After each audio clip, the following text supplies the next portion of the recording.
What's up, YouTube? Welcome back to the channel. I appreciate everybody for tuning in, liking, commenting, subscribing, watching the last video, sharing it.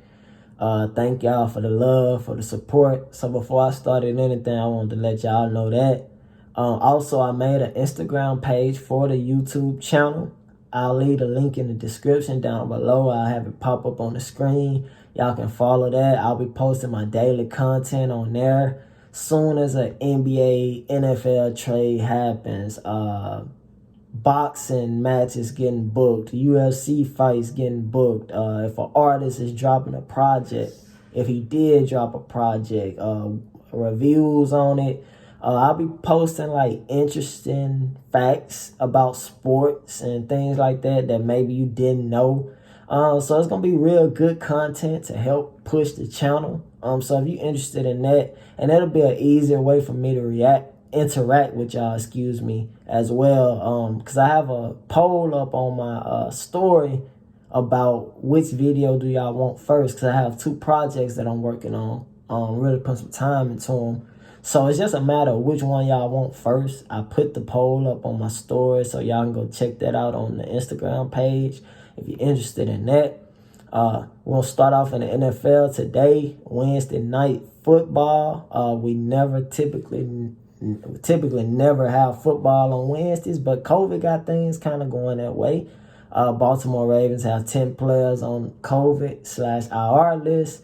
Steelers have 1, being their star running back James Conner. I expect the Steelers to win pretty handily. But however, I won't be surprised if Baltimore gives them a good game. It's an AFC North battle.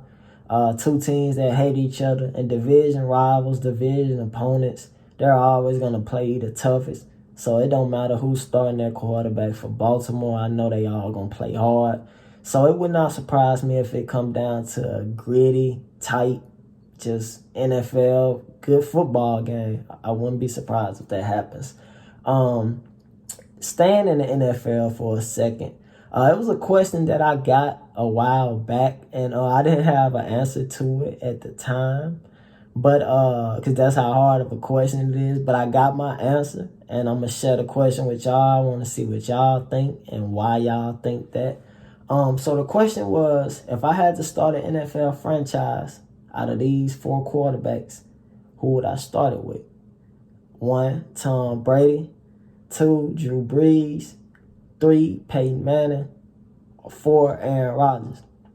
And y'all see how hard that question is. Y'all see why it took so long for me to have an answer to that question.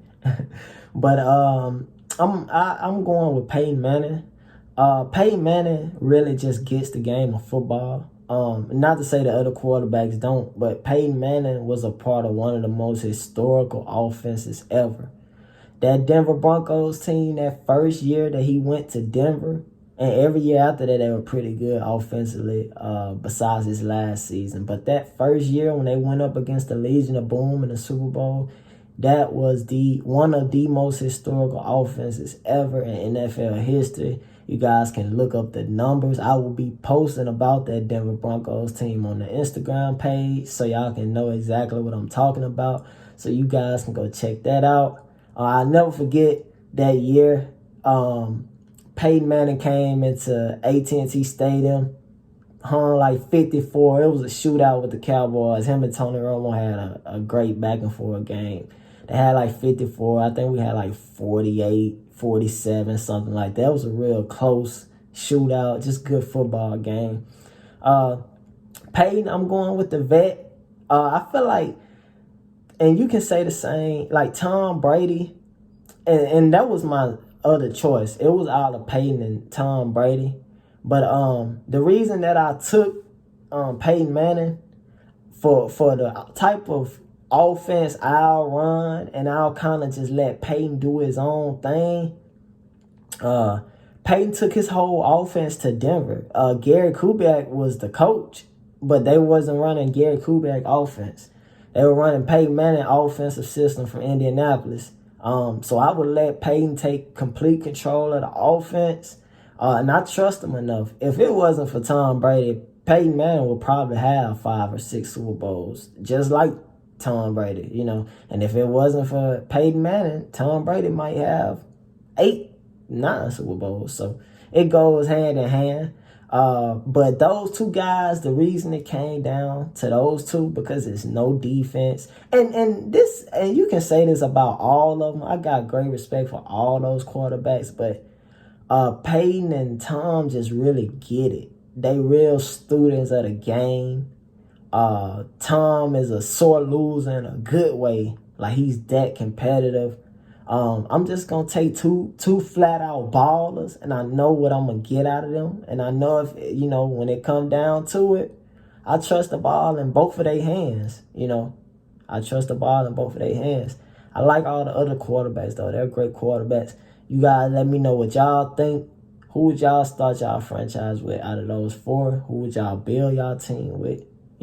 Let me know. I'm interested to see, because we all got different opinions. We all coming from different places and, stuff like that. So that's why I'm interacting. And I posted a picture up last night about Big Ben and A-Rod on the Instagram page. So you guys can check that out. Let me know what y'all guys think. Switching over to music for a second, I had a music question. It was a pretty good question. What up-and-coming artists do I look to have like a breakout year in 21, or maybe have a year that gains them more buzz, more fans, more popularity, things like that? And honestly, I had to think about it, because it's a lot of good young artists out there. And the question is up and coming, so not established artists already, things like that. So I really took my time, thought about it, and I have to go with Pooh Shiesty. The reason I say that, he really hit the rap game this year with a flow. His flow is different. I can't really compare right now. Maybe I have to think about it. Right now, I really can't compare his flows to anybody. Gucci really put the time in, invested in them. They dropped that group project. That group project, it didn't sell as much, but it got the streets talking. It got the streets buzzing about, okay, who is Pooh Shiesty? Who is 30? For people that didn't know them. Some people knew them before that mixtape, but some people, that was their first time actually hearing them. And Gucci redone the new 1017. They got a nice roster. They got nice artists over there. So I think definitely a project is coming from him. Maybe a solo, maybe another project with Gucci. But I feel like people that didn't know Pooh Shiesty last year, or this past year, 2020 is almost over, they'll get a chance to know him next year, especially if he drops a project. So that's my answer to that. Y'all let me know what y'all think. What up-and-coming artists are y'all looking out for? Y'all expect to have a great year, a year that brings more people onto them. Because, y'all might be fans of them, or y'all might know them, but everybody else might not. So y'all let me know. We all got different music tastes, and that's what make it interesting, because we all can just come together and share, like, okay, and we can actually put each other on some stuff, you know what I'm saying? We might not all like the same thing, but if I'm suggesting it and another subscriber agreeing with it, or suggesting another artist, we all can look through comments and, just listen to each other music and things like that, and just talk about it. So I'll be posting stuff like that on the Instagram page as well as the YouTube page. And before I ended the video off, I wanted to switch to the NBA. Now the Christmas schedule came out, and there was some buzz. I seen a lot of talk about it. Actually, I like the Christmas schedule. I mean, outside of maybe a 2 games, I like the Christmas schedule. You start out with Pelicans and Heat. I personally like the Pelicans. I like the way they play. They get up and down the floor. They're an exciting team to watch. One of my favorite players on the team. That's a nice young team. They playing the Miami Heat, coming off the finals. So Miami got a chip on their shoulder this year to prove we not flukes. We trying to get back there, So I think it's gonna be a good game, a good high scoring game. The Heat can score. They like to shoot threes. The Pelicans can score. They like to get up and down the floor. Good matchups. Zion versus Bam. You got Zoe versus Dragic. You got Jimmy Butler versus Brandon Ingram. Just got his max deal. Interesting matchups. Think it'll be a pretty good game, fun game to watch. Then you got Warriors and Bucks. Now that's one of the games I'm kind of on, and it's really because Clay not playing, but I'm still gonna watch it. I'm sure I'll be entertained because I like watching Giannis play if he's there. And Steph Curry is one of the most exciting players in the league to me. And for a second, y'all let me know. Y'all let me know in the comments who is the top 5. Who is y'all personal top 5 most exciting players in the league? And I'll give y'all mine in no particular order. I'm gonna go with Steph, Kyrie, Russell Westbrook, James Harden, and AD. And the reason I didn't put LeBron in there is because I've seen LeBron for year in, year out. I love LeBron game. You know what you're going to get out of LeBron. LeBron going to play the game at a high level. So you already know that. So it's not that exciting to me. Some people, they might have LeBron still in their top 5 most exciting. That's why, it's good to interact, and I'll be posting about it as well. But the reason I say Steph Curry, he changed the game. He really changed the game with that 3 kids are warming up at the 3-point line. It ain't layup lines no more. Like Steph Curry really changed the game, and you see the effect. You see guys like Trae Young. You see players now that's a vital part of the game. You have to be able to shoot the 3 in some kind of capacity. It's a vital part of the game. Steph Curry changed the game. Kyrie Irving it's like he got the ball on a yo-yo. I never seen nobody dribble like that.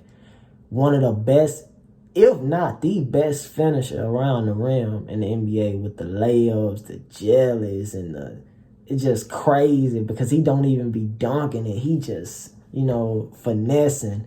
Russell Westbrook never gonna cheat the game. 100% hustle. When he dunk, he bringing the house down. He no matter what happens, no matter what his stats look like, he went out there and played his hardest, and I can respect that. I really can respect that as a basketball fan.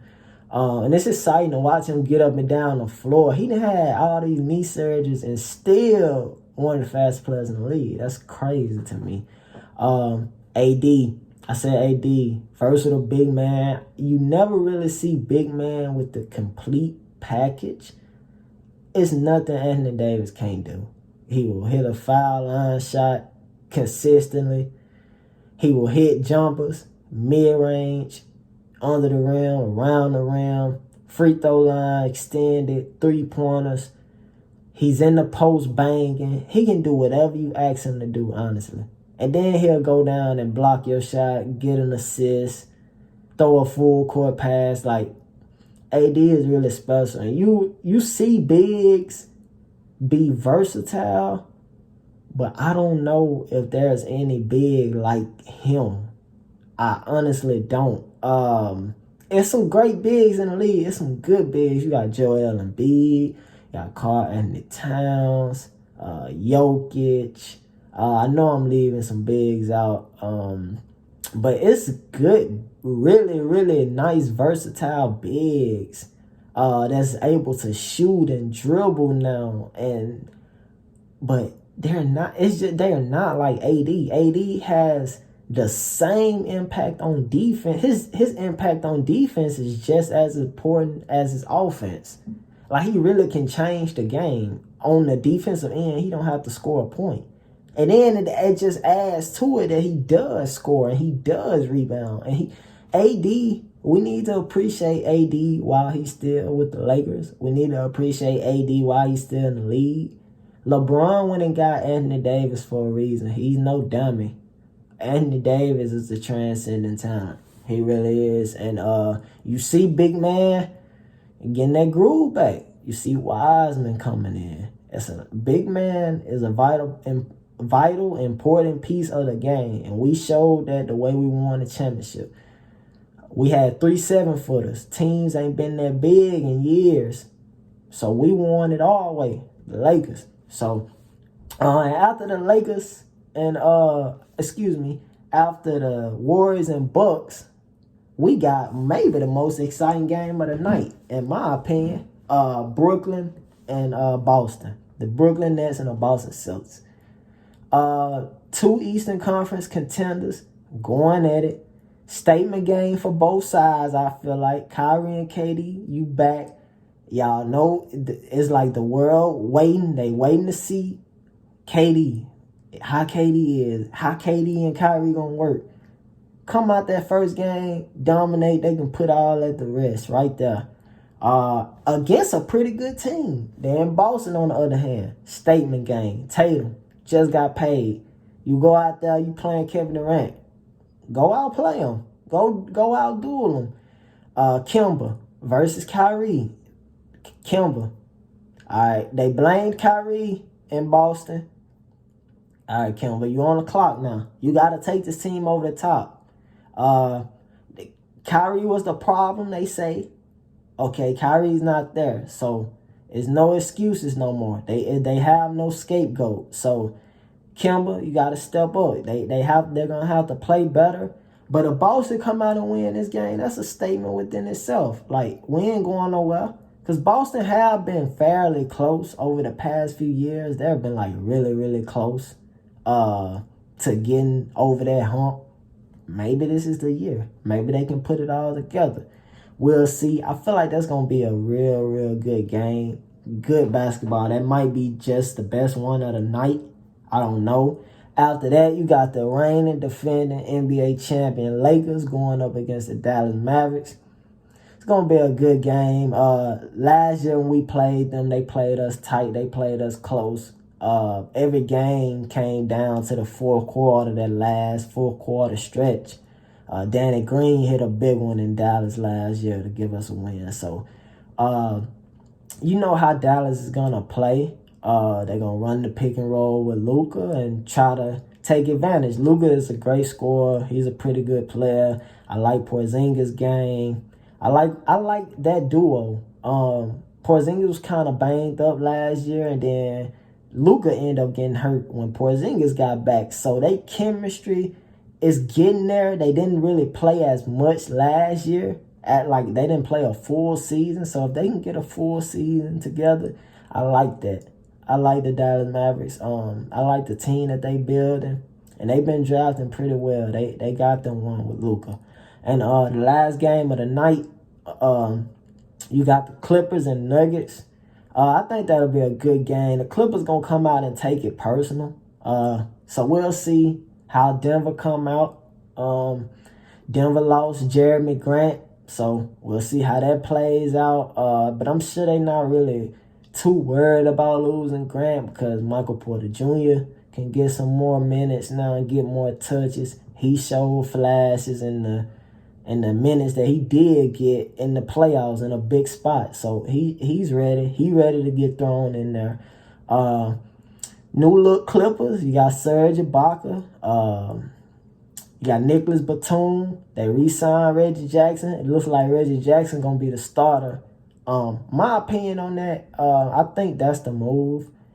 I don't see Patrick Beverley as a starting point guard. I feel like he's better coming off the bench to annoy somebody, pick up some cheap little fouls, whatever, because that's what he's best at doing, annoying people and chasing them around all game, really getting in their head, getting on their nerves. But y'all let me know who y'all got winning these Christmas games. And I don't know why the Lakers not the last game. Like, we didn't win the championship, but it's cool. We shouldn't even be playing this early anyways. We should be playing, the season should be starting in January, but it's all cool. Lakers, excellent job in the offseason. Proud of what we did. NBA season is officially almost underway. I can't wait. Daily content on that, on the Instagram, YouTube content on that. We're going to really because football season about to get ready to come to an end. So during this stretch of December, from football to the NFL playoffs, on to the Super Bowl, to the start of the NBA season, we locking in. I got a lot of content. I'm going to do, when the playoffs are set in the NFL, I'm doing brackets. We're going to submit brackets. We're going to post them on the ground. So December a good month for us, y'all. We're going to grow the channel. Thank y'all once again for liking, commenting, subbing, tuning in, giving me the time out y'all day. I really appreciate it. Y'all see what I got on. Got to go on. My homeboy made this for me. So if y'all fucking with the merch, y'all let me know. I let him know. He getting back on that. Thank y'all once again for tuning in. Don't forget to follow the page. I'm going to leave it at the end of the video. Don't forget. Thank y'all. And I got that poll up, so y'all vote on that. And yeah, I appreciate y'all for tuning in, man. And I'm coming at y'all with more content. Thank y'all for watching the video.